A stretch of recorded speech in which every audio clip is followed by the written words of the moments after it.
My guest today is Daniel Krauss. He's a New York Times bestselling writer of novels, TV, and film, who previously appeared in season 3 of What's Under the Bed with his last novel, Whalefall.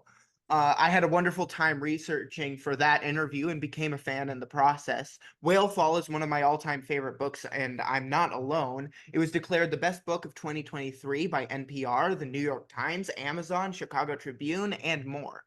He's co-authored The Shape of Water with Guillermo del Toro, based on the same idea the two created for the Oscar-winning film. Also with del Toro, he co-authored Trollhunters, which was adapted into the Emmy-winning Netflix series. Perhaps his most amazing collaborations have been with the legendary filmmaker George Romero, which he co-authored the novels The Living Dead and his newest release, Pay the Piper, which we will talk about today. When he's not writing, he's probably writing. Pay the Piper hit the stands September 3rd, but that's not all. Daniel also released his book Graveyard Girls Season's Eatings on September 17th. Also, his books Whalefall and Wrath are out this month in paperback. I'm so happy to have him back on the show. Daniel, it's nice to see you. Hey, it's great to see you. Love to see those posters behind you too. I got to get me some of those. For my first question, since you live in Chicago, maybe you can settle a debate. Deep dish or tavern style pizza? I assume tavern style is like thin crust, crispy. Yeah, thin Yeah, crust. tavern style. There's a real belief out there that Chicago is mainly eating deep dish pizza. That's totally untrue. There are deep dish pizza spots here, but I know no one who eats deep dish regularly. It's a very rare occasion food because it's super intense. And a follow-up question, should pineapple ever be used as a topping on pizza? Yeah, I just had it a few days ago on a pizza, and it was great. So, yes. Anyone who follows you on Instagram knows you will often post movies you're watching for research or just watching. 1978's The Grapes of Death or Francis Ford Coppola's movie Twixt or some of the titles you've posted. I also learned you have a Letterboxd account. Can you name the last 3 movies you watched? No, I can't. Can I look at my account? Yeah, do it. Oh, I'd be happy to tell you the real answer. I don't know if I was being quizzed or not. The No. last 3 movies I watched were Strip Nude for Your Killer, which is an old Italian giallo film. It's more famous for its title than the actual film. And then before that, I watched a movie called Shiver of the Vampires, which is a Jean Rollin film. So that's the same guy who did Grapes of Death. And then before that, I watched a Western, a really good one called Silver Load from 1954. Nice, good job. And you passed the quiz. Well, I was cheating, but yes, thank you. Yeah, you still passed. I'll slide it under the rug. You've always been a fan of movies. Is there any truth to the story you skipped prom to watch Reservoir Dogs? Yeah, it is true. It's one of those things where I broke up with my girlfriend it was either 1 week or 2 weeks before prom. And I was just really, really excited not to go. Like I had gone to the prom a year before, and I just, I didn't realize how bad I didn't want to go until I wasn't going. And I was so excited to rent a movie and stay home. And I went to our local video store. And back in those days, that in my small town, that was mainly the grocery store. They would have a few little aisles of, not even aisles, a couple little racks of movies. And they had one I'd never heard of, really very few people had, called Reservoir Dogs. And I rented it on a whim and watched it and loved it. And for a while, I thought I was like the world's only Tarantino fan. And then then a couple years later, Pulp Fiction came out. But yeah, it was the best prom I ever had, definitely. You've said interviewing celebrities was the least favorite job you ever had. Eli Roth, Brittany Murphy, Robert Englund, Will Ferrell, Paul Rudd, Russell Crowe. These are just a few of the people you interviewed. How did you land a gig interviewing celebrities, and was there a particularly good or bad experience that you can share? Yeah, none of them were really bad. There weren't too many bad experiences. It's just that I never really got excited by it. Like every once in a while, I'd have an interview set up for movie. Sorry, for a movie or a filmmaker that I really genuinely liked. Not that I had a problem with anyone else. It's just that you are forced to sort of feign the same level of enthusiasm, kind of regardless of what the movie is. And I just didn't like it. I whatever that gene is that makes someone like get excited about celebrities. I have the opposite gene. Like I don't really want to hang out with celebrities, and I don't really relish interviewing them, or didn't back in the day, just because it's such a false relationship. It's a weird setup. Um, but I had a syndicated column back then. It grew out of a syndicated movie review column I had out of college, or started shortly after college. Um, yeah, and I had plenty of good interviews in there. I remember one of the few that really I was excited about was David Cronenberg. He was coming through Chicago with his one of his least well-known films, Spider. But it was great to have him come through and got to ask him a bunch of questions I always wanted to ask. I remember having good interviews with lots of people. Will Ferrell was surprisingly interesting. I had probably the weirdest good interview I had that I didn't expect to be good was there was this thing called the White Collar Comedy Tour, which was kind of a bunch of like redneck comics. And talk about an interview I was not excited about. But I remember being really fascinating in a way. I was reading this like John Steinbeck book, and they all noticed it, and they started asking all these questions. It was one of those times where I kind of prejudged the person and or people in this case, and shouldn't have. But yeah, it was always a mixed bag, and I'm glad to be done with it. Um, you lost your mom around the time you were writing your novel, Scholar. This isn't it. I thought it was it for a second. What is the best lesson you learned from your mother? I think just to sort of follow what you're into, like don't I think I was the least happiest probably in the years between like college and then maybe the first, let's say, 5 or so years after college, where I feel like in those years I drifted away from the things that I really liked to do and liked to watch and liked to read, and tried to change myself into someone who, partook of the media that one was supposed to, and like things that one was supposed to like, and so forth. And my mom would have definitely been, you know, all my enthusiasms, most of them are enthusiasms she had too, and I should have just sort of stuck to them and just been who I was and who I'd always been. And so I think that's what I learned most from her. I just had to kind of remember that. When you were on the show last, we were talking about the release of your amazing novel, Whalefall, which is still one of my favorite books, which is right here too. Now that some time has passed, what do you think it is about Whalefall that allowed it to punch through the chatter and become the success it has? I think it's probably two things. The biggest one is probably the premise. Like the second I thought of the idea, like everything else got put aside. I started working on it the very next day. It's very rare that I don't, in fact, I don't know that it's ever happened.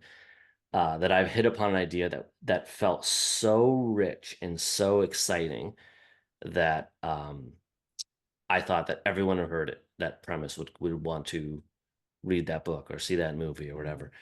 So I think it's partly that. I think most people turn to it because they couldn't believe someone wrote a book about this, and what could it possibly be about.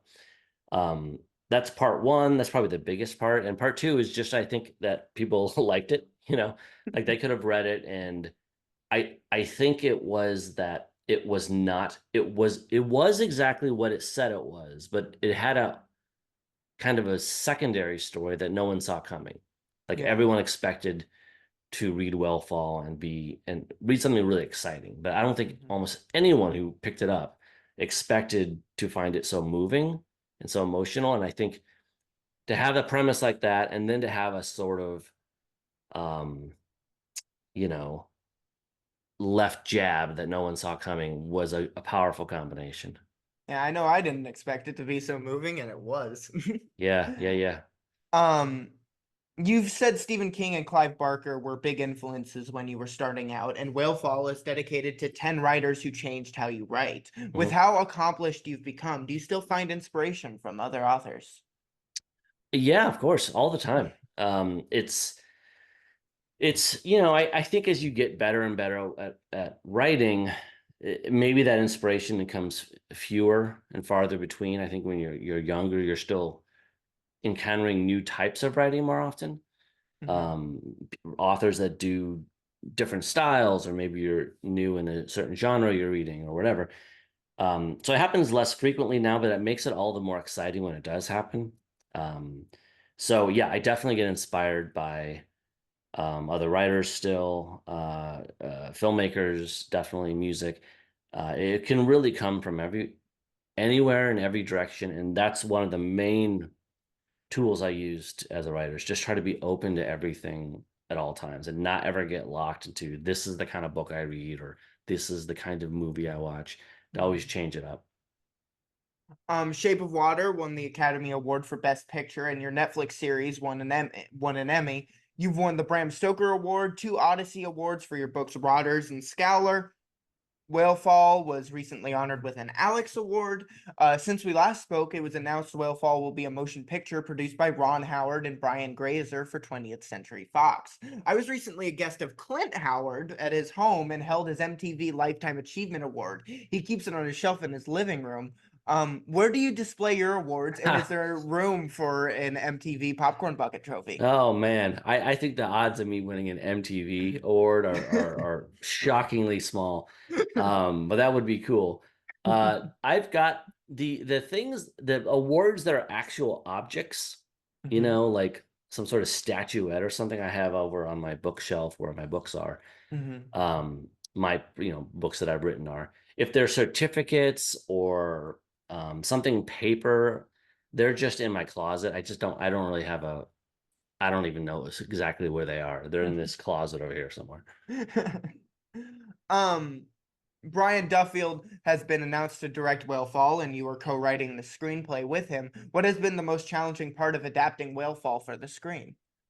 The toughest part, I mean, we're done with the script. The toughest part was, the book alternates between what's going on with the diver and the whale and his memories of his life with his father before that.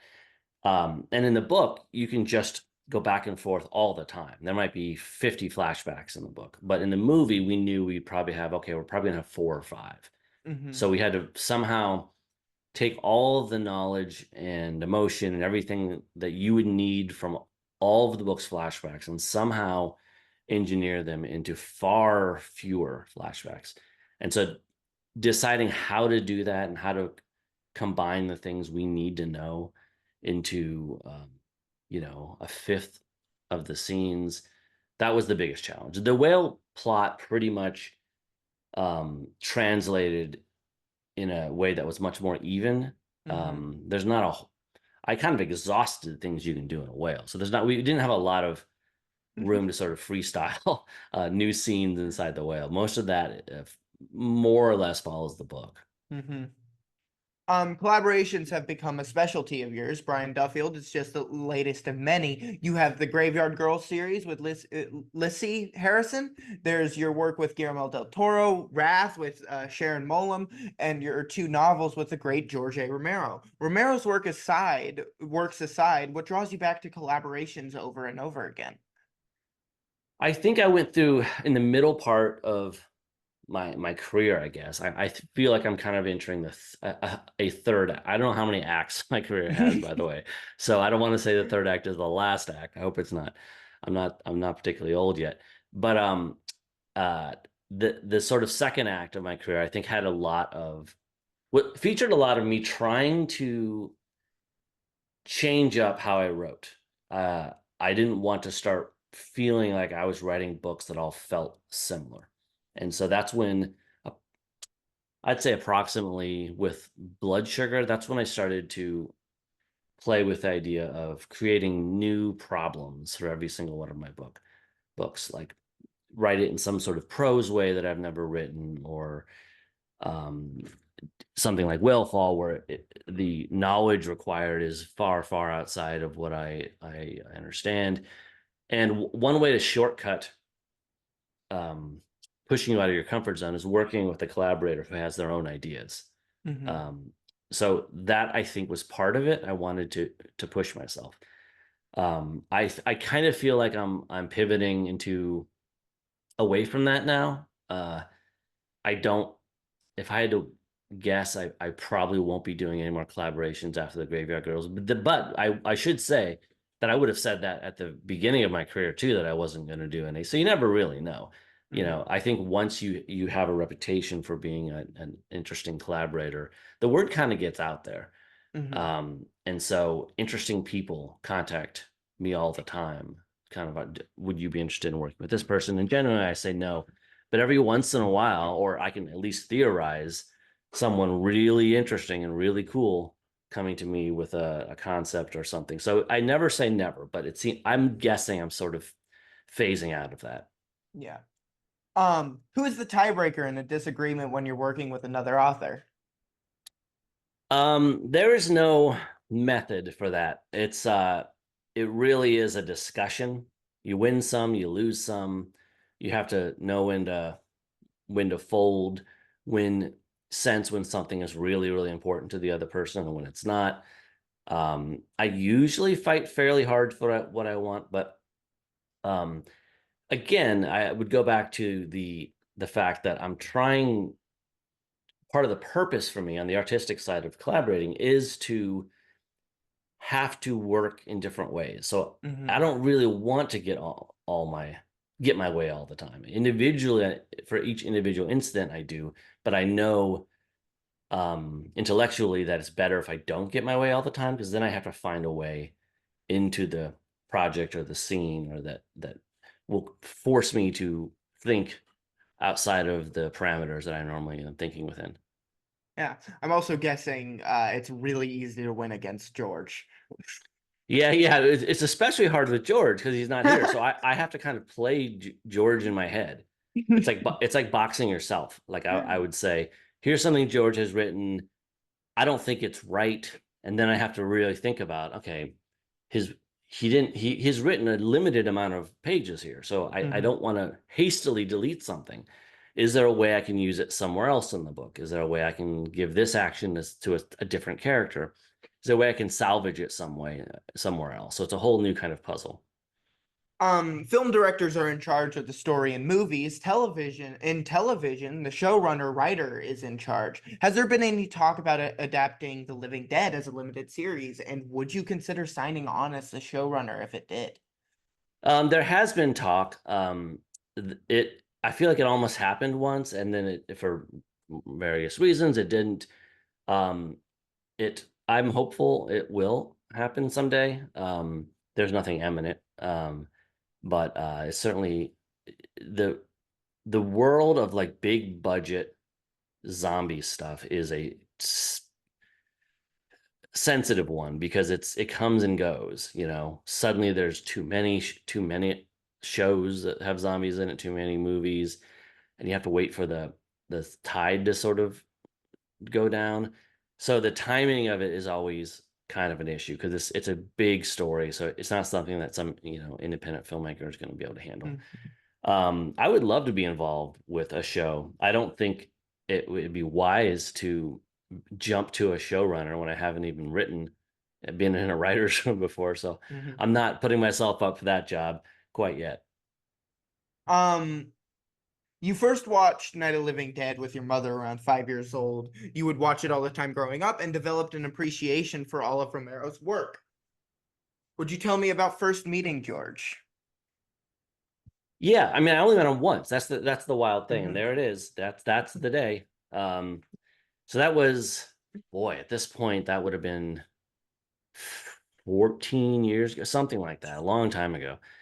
And that was unrelated to working with him whatsoever. Like I realized that I knew his manager, and he was like, "Oh yeah, next time I'm in town with George, come by and say hi." So we did. That was the photo. George was kind of sick that day. He was still very nice. and fun to talk to, but he was not feeling great, so he wasn't as boisterous as he could have been. And that's about it. You know, we hung out for just a little while, and then we sort of walked him down to this auditorium where he was giving a talk or a Q&A or something. It was at some sort of horror convention of some sort. And that was it. And then really 10 years passed before he passed away, and I was contacted to finish one of his books. What is T-Box SL15, and what was it like when you realized when you Uh, realized what you'd found? yeah, it's so when I was finishing up Living Dead, the first Romero collaboration, I got to be the first civilian to go through the Romero archive that had just been given to the University of Pittsburgh. So it was largely unsorted, like it had been semi-cataloged by some librarians, but it was just they weren't in any order. There were just boxes and boxes of stuff from his attic and whatnot. And in the last box, the box you mentioned, was a couple of manila envelopes that had the words "Pay the Piper" written on them.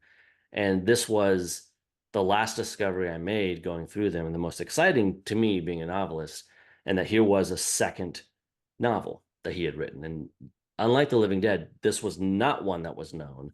I haven't really run into anyone who in his world that was aware of it before then. So I think it was a project that for whatever reason he kept to himself.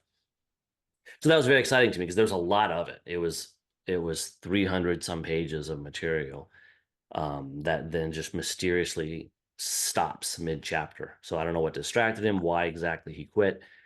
But there was a lot there, and I could tell just through a fast read how excited he was by it. Like the pages he left behind for The Living Dead were really good, but this was a different level. Like, he was really, really clearly vibing hard off of this Pay the Piper idea. So that got me excited. And so then, yeah, I took it. I made his wife aware of the project, and we started talking about whether we should get the band back together and finish this one too. Um, Pay the Piper is your second collaboration with Romero. It's a great book that is a huge departure from Romero's Zombies, but just as scary. There's a moment in here I think rivals the sewer scene from Stephen King's It. It makes me wonder what other scares and monsters George would have done if the zombies hadn't been so prominent in his work. What can you tell us about the book without revealing any spoilers? It's a folk horror novel, really. And usually when people say folk horror, they think something more like my graphic novel, The Autumnal, which takes Which place is in right here. there it is. Yep. Which takes place often folk horrors somewhere in Europe or the UK, Mhm. or at least the Northeast United States, communities that have been there for a long time and have sort of this old old customs and cultures. This one is all that, but it takes place in the deep Louisiana bayou. So the setting is really cool and unique, and one that I was really excited to learn about. It's just so different than any other place that I've written. But anyway, you asked what it's about. So it's about this very small town, fly speck town called Alligator Point, and everyone down there is poor, and a lot of them are ill, and it's just sort of one of those hard luck little towns. And now this legendary mythic swamp entity, creature, god, whatever, that they know as the Piper, has suddenly started appearing more often, or more like disappearing various children in the community. So they don't know why this has suddenly picked up and accelerated instead of this mysterious force that may or may not be out there. It seems very clear suddenly there is something out there killing the children. So a very strange cadre of local citizens kind of band together to try to figure out what's happening. Pay the Piper was a mystery. As you said, it was half a manuscript without any notes left by George to point you in a direction to finish it. How long did it take before you knew the novel could be completed, and what was the eureka moment when you realized it could be done? I mean, having just come off of The Living Dead, I was pretty sure it could be completed. The Living Dead was a giant epic, so this had every indication of being a smaller book. So I thought, well, if I managed it on The Living Dead, surely I can do it here. Those were famous last words in a way. It was way more challenging than The Living Dead, even though it's a third of the size. I don't know how long it took, but I'm generally a pretty fast writer. Like I can do a first draft in 2 or 3 months, depending. But this was one of those books I really had to fight through. Romero had set up so many different characters and situations. I just struggled over how to tie them all together in a way that makes sense. So it was really, really hard. A lot of revising, a lot of rethinking, and re-outlining. Like usually when I outline something, it usually sticks. And like I figure it out and then I follow the map. And this had just kept not working. So it was pound for pound, like page for page, it is one of the most difficult books I've written for sure.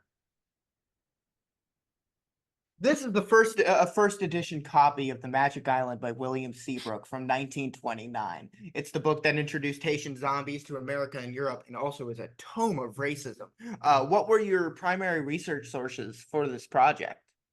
Definitely not that book, although I think that was it's an important book though, because it was, Yeah, as you say, a book that brought the idea of the Haitian zombie, which is quite a bit different than the zombies of Night of the Living Dead. Really almost totally different. Completely. But it brought the idea of the zombie to a Western audience, and Romero was very cognizant that there was some sort of thread between the two. And I think one of the last things he ever wrote was an introduction to a new edition of The Magic Island. My main sources, though, were historical in nature. Like a lot of the book has to do with the real life pirates Lafitte, who were the ancestors of the citizens of Alligator Point. And if you go down to the Bayou area, the Lafitte name is everywhere. They are kind of folk heroes down there to some people. Everything's named after them, which is kind of messed up because they're really terrible people, slave traders. So a lot of the book is about kind of addressing the past and coming to terms with the truth of the past. The Pirates of Lafitte weren't these fun Pirates of the Caribbean, like they were these awful, awful people. So I read some books on that. I read books on just Louisiana and the Bayou and the region. There's a good deal in the book about the Battle of New Orleans, which was a fight that the pirates participated in. Cajun culture, Cajun French. These were all the things I look into. There's a character obsessed with John Wayne, so I read a couple different gigantic John Wayne biographies, which ended up being really helpful actually to help figure out what Romero was up to with that character. So lots of stuff, all over the place though. It wasn't like I'm sitting down and going to learn everything about whales. It was like I got to learn a little bit about a lot in this one. We lost George Romero to lung cancer in 2017. Pay the Piper is about cancer in many ways. Do you think George was writing about his own cancer, or would he not have known when he was working on it? He wouldn't have known. Wouldn't Yeah, all indications are that this book was written a good deal prior to him being diagnosed with cancer. So I think it's just him being aware of cancer as a fact of life. He may have had in his, private thoughts, he may have had worries that his lifelong smoking might come back to get him. I think at that point he had quit smoking actually for a number of years. So, but it might have just come too late. The one time I met him, that's what we did, right? We took him down, we escorted him down from the hotel room to the place where he was giving the speak and bought cigarettes. Like we had to stop off and buy cigarettes. So it was something at that point that he was still dependent on. So, but no, it wasn't something he was dealing with personally in his own body anyway. Yeah. Okay. Pay the Piper was such a puzzle to piece together. Were there any storylines or characters that didn't make the final draft? I don't know that there might be minor um, things. More, more what I did was I combined characters. He kept adding characters and he kept adding incidents, and adding various plot elements, and all the way up until when he stopped writing. And I think that was, if anything, if I had to guess at what made him stop writing, is that he suddenly had too much on his plate to figure out how to finish. It was really hard to figure out. So, I started to think, all right, he's just introduced character number 14. Do we need this character? Can this thing that happens to character number 14 really just happen to character number 3? Mhm. So I did some paring down, some combining. I don't think there's any major character that got lost. I don't think there's any major character that I radically changed.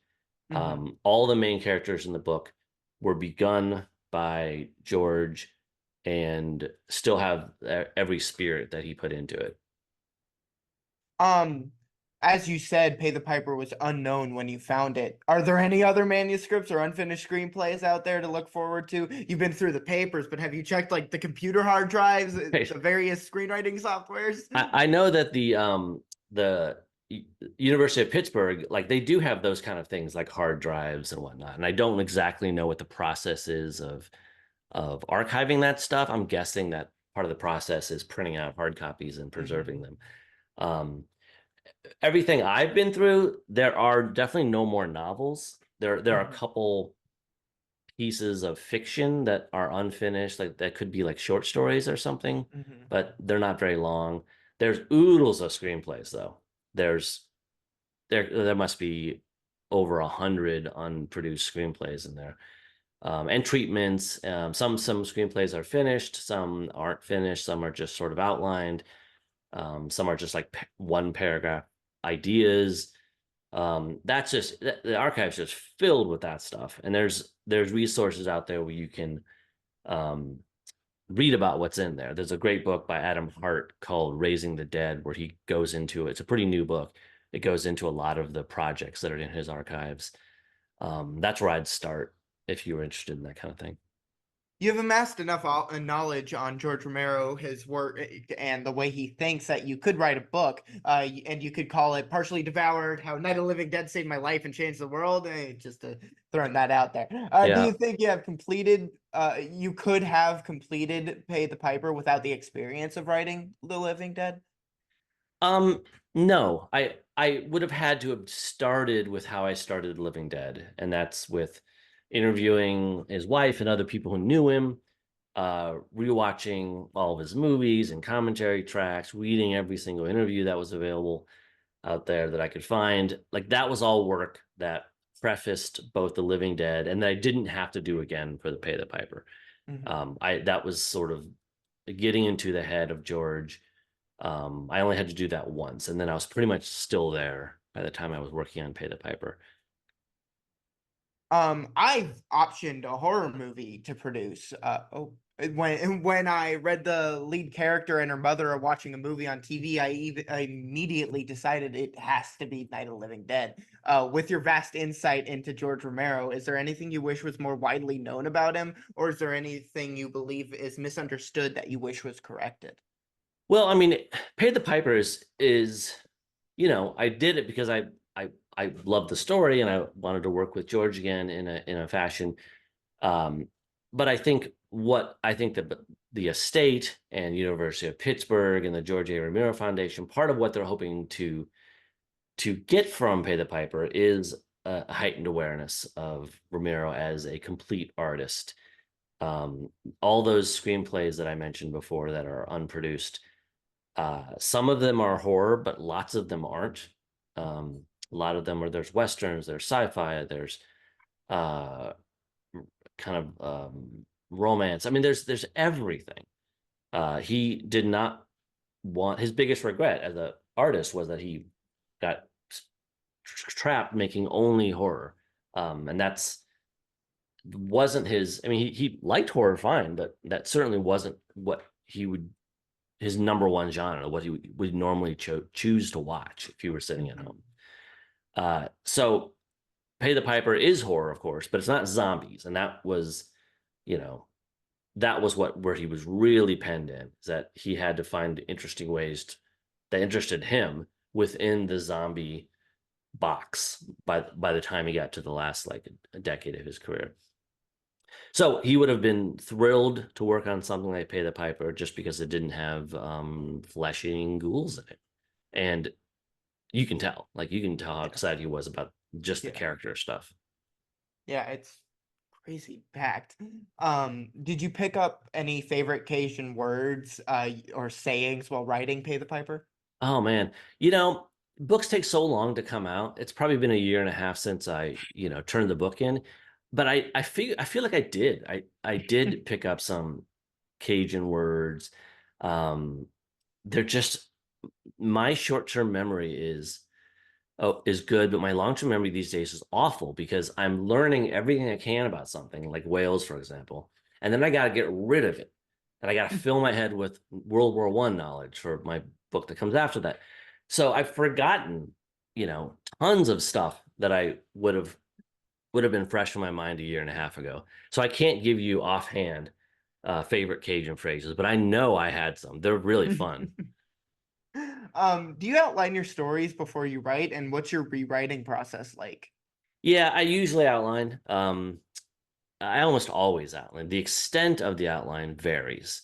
Mhm. If it's a book like Whalefall that takes place in real time, really over a period of 90 minutes, uh, and the clock is ticking and your character's losing air, you need to have every second of that planned. Mhm. You can't just go in there and just I'm going to wing it. It's you don't have you're going to end Yeah. up wasting all of your time.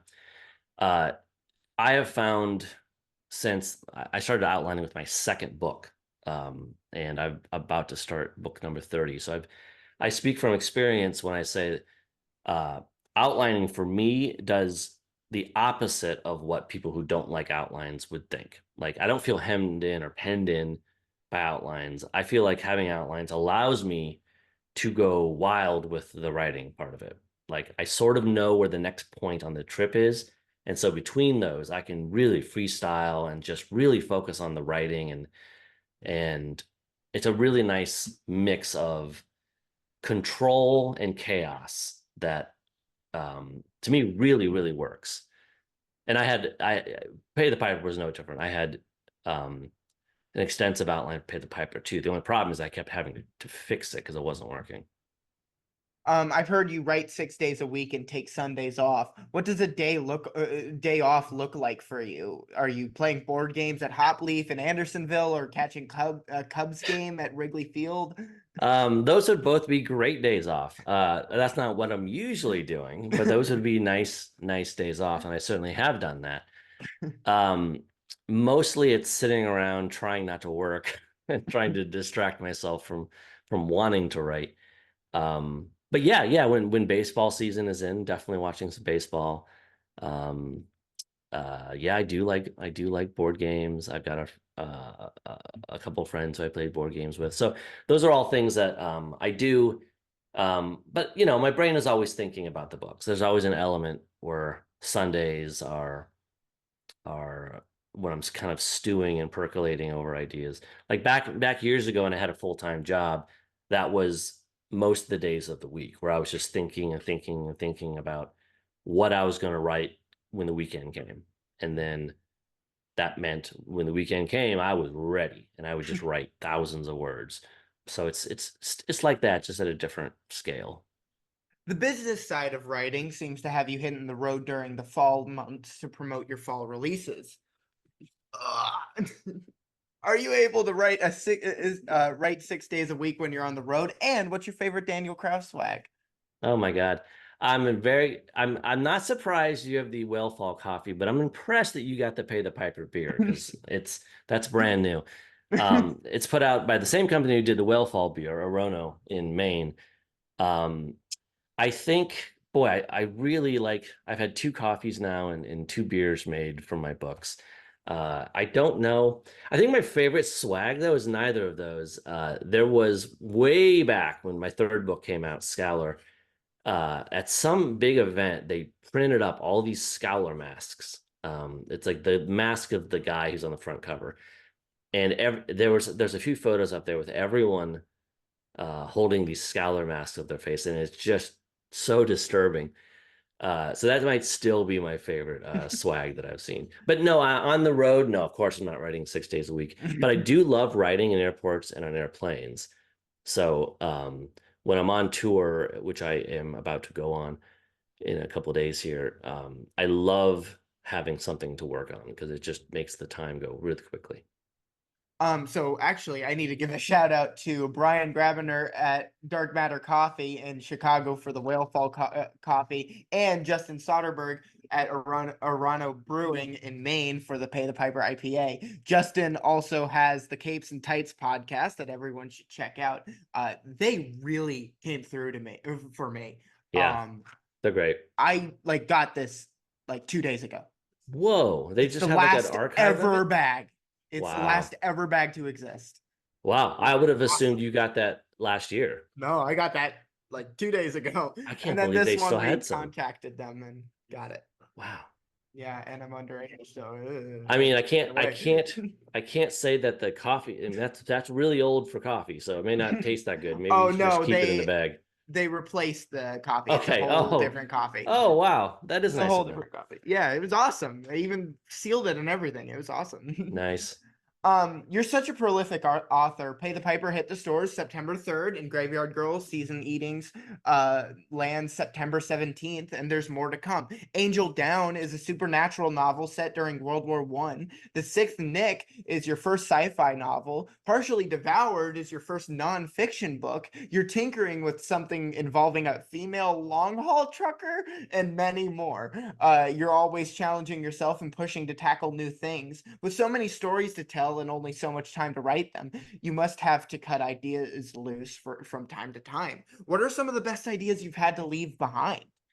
Well, I haven't left really anything behind, but you do get the sense of, or I am there as of like several years ago, you start getting the sense that, okay, I'm not going to get to all these, and that's sort of a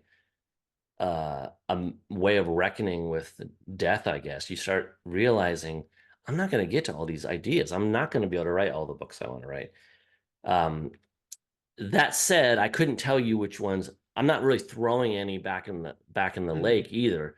I just know that I'm not going to get to all of them. I just don't know which ones I'm going to get to and which ones I won't. But yeah, it ebbs and flows. Like there are ideas that I'm sure have kind of fallen off over the years that I probably won't get to anymore. I'd be hard pressed on the fly here to tell you what those are. There, I can think of at least one book that was a Civil War book in a way that I think that I worked really hard researching that I think is not going to ever happen. I think there's lots of issues with it.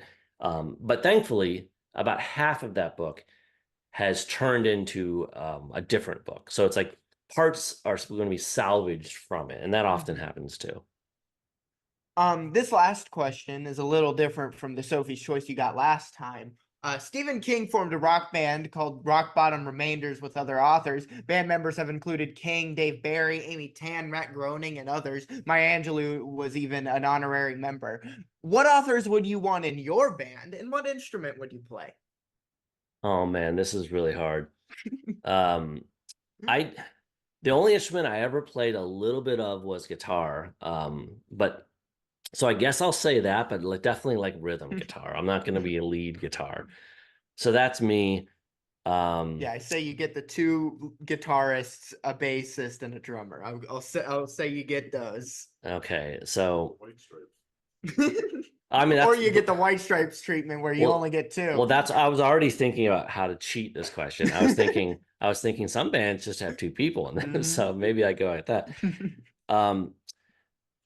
I don't know. Do the band members have to be alive? No, Currently, they can be gone. Well, that's interesting. That opens it wide open. Well, then I just want on principle to pick people who are dead because that's really exciting to have somebody come back from the dead. They can play their instrument all they want. I just want to see a dead person again and ask them questions. So along that train of logic, I'd get like Mary Shelley. I'd get her in there. She can be our vocalist. Um, I would love to talk to Richard Adams, who did Watership Down. He can Yeah. he can play Yeah. drums. Um, we need one more player. We need a Yeah. lead guitarist. Uh, who's gonna play lead guitar? I'm trying to think of my favorite books of all time. Although I haven't read a ton of Arthur C. Clarke, his book Childhood's End is just one of my favorite books of all time. So why not get Arthur C. Clarke on lead guitar? That's great. Thank you so much. That's so funny. Uh, Personally, if I got to get him to be less racist, I'd get H.P. Lovecraft. Oh yeah, yeah, yeah. Personally. Best of luck. Yeah, best of luck to me, but Yeah, that would be a tough road to hoe yeah. for sure. Who knows? Maybe he'd change with the times. We can Uh, hope. we can hope. Thank you. Congratulations on the new book. It's always a pleasure to have you on. Oh man, this is one of my favorite podcasts. Thank you so much. Thank you. Um, do you have another question you want to ask me since the last time we interviewed? Um, I just sort of want to know how old are you now? Am I allowed to ask that? I'll be 17 and so on Saturday, actually. Oh, excellent. Happy birthday. Thank you. So what is that? Like a junior? I'm a junior. Yeah. Okay. All right. Well, I mean, like I said last time, you're really good at this. Do you know like what you want to do after high school and stuff? I want to be well, I'm gonna try to go to UCLA for Mhm. college. But I want to be a producer. Oh, interesting. Yeah, Where, and where that's do you why live? I'm like Where do you live now? Atlanta. Okay. Okay. Yeah, Well, hell, they make a lot of movies in Atlanta. yeah, not as much right now, but yeah, they do make a lot of Mm. movies. But yeah, big thing is I want to go to college out in LA and then want to do movies. I want to do Yeah. lots of movies. Excellent, man. Well, Yeah. hopefully one day you can produce the movie adaptation of one of my books and we'll get to work Oh, together I'd love to. professionally. I have so many ideas for Zebulon Fish. So many. I've got so Well, many. well, let's do it. I Yeah. mean that's a book. I mean, those are just like my favorite books ever. And Oh, they're so good. there have been a couple nibbles over the years, but it's just so huge Yeah. that it's so It expensive. would have to be like a limited series or something. Yeah. It would have to be. But I also have like I'm not gonna get into it now.